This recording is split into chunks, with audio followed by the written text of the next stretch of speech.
కేంద్ర మంత్రిగా ఉండి కిషన్ రెడ్డి హైదరాబాద్కు ఏం చేశాడని ఆరోపిస్తున్నారు మంత్రి పొన్నం ప్రభాకర్.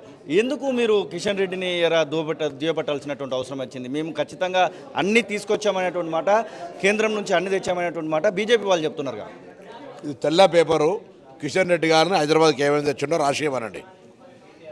కిషన్ రెడ్డి గారు టూరిజం శాఖ మంత్రిగా ఉండరు. హైదరాబాద్ ఒక విశ్వనగరం. ఈ విశ్వనగరంలో అనేకమైనటువంటి ఆర్కియాలజీ, టూరిజము, అనేక రంగాలుగా అభివృద్ధి చేయగలిగేటువంటి నిధులు ఉన్నటువంటి స్కోప్ ఉన్నటువంటి నగరం. స్మార్ట్ సిటీ చేయలేదు, అమృత్ పైసలు ఇవ్వలేదు, డ్రింకింగ్ వాటర్కి సంబంధించినటువంటి ఒక స్కీమ్ తీసుకురాలే, ఎంప్లాయ్మెంట్ ఉపాధి అవకాశాలు మెరుగుపరిచే స్కిల్ డెవలప్మెంట్ తీసుకురాలే, ఉమెన్ ఎంపవర్మెంట్ తీసుకురాలే, ఇన్ఫ్రాస్ట్రక్చర్ క్రియేటివ్ పైసలు తీసుకురాలే. నేను సూటిగా అడుగుతా ఉన్న, హైదరాబాద్ జిల్లా జిహెచ్ఎంసీ పరిధి నుంచి పార్లమెంటు సభ్యుడిగా ప్రాతినిధ్యం వహిస్తున్న మీరు హైదరాబాద్ నగర అభివృద్ధికి 10 ఏళ్లుగా మీ ప్రభుత్వం కానీ మీరు కానీ ఏం చేసినారో చెప్పమని అడుగుతా ఉన్నా. ఏం చేయకుండా మౌనంగా ఉండి 6 నెలల చిన్న ప్రభుత్వాన్ని మీరు హైదరాబాద్ మొత్తం అనాథగా మారిపోయిందని మాట్లాడితే, అనాథ కావడానికి కారకులు ఎవరు? కిషన్ రెడ్డి గారు. హైదరాబాద్కు ఏం తీసుకొచ్చినారు? 15th ఫైనాన్స్ నిధులు తప్ప 100,000 ప్రతిపాదనలు పంపితే కూడా హైదరాబాద్ అభివృద్ధి పట్ల స్పందించని మీరు హైదరాబాద్ బ్రాండ్ ఇమేజ్కు భంగం కలిగే విధంగా కేంద్రంలో ఉన్నటువంటి మంత్రిగా హైదరాబాద్ గురించి విమర్శిస్తే ఇది మంచిది కాదు అనే మాట చెప్తాను. నిరుద్యోగులకు సంబంధించినటువంటి విషయంలో ఒక ప్రతిపాదన వస్తూ ఉంది.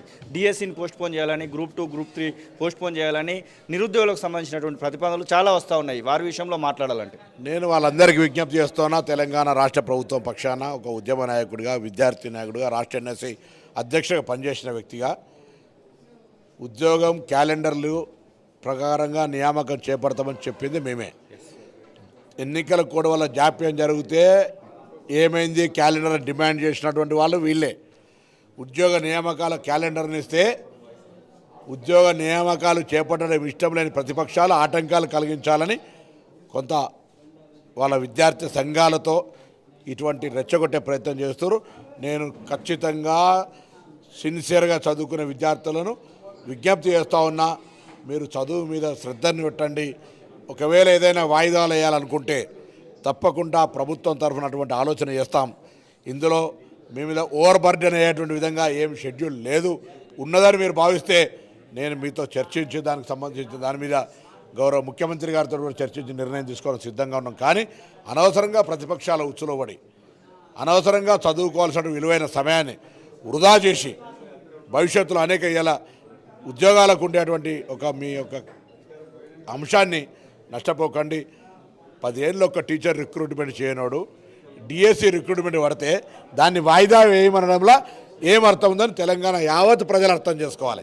10 ఏళ్ళలో ఒక డీసీ రిక్రూట్మెంట్ చేయని వాళ్ళు డిఎస్సి రిక్రూట్మెంట్ చేస్తే ఎందుకు వాయిదా వేయమని అడుగుతున్నారు? జవాబు చెప్పాలి. పొన్నం ప్రభాకర్ చెప్తున్న మాటలు ఖచ్చితంగా కేంద్ర మంత్రిగా కిషన్ రెడ్డి ఏం చేశారనేటువంటి ప్రశ్న మాట్లాడుతున్నాయి. ఇక ట్రోలర్స్ గురించి కూడా మాట్లాడుతున్నటువంటి సందర్భాన్ని కూడా మనం చూస్తూ ఉన్నాం. కెమెరా పర్సన్ సతీష్తో కలిసి శ్రీనివాస్, తొలి వెలుగు, హైదరాబాద్. అసలైన తొలి వెలుగు. ఫాలో వాట్సాప్ @తొలి వెలుగు official.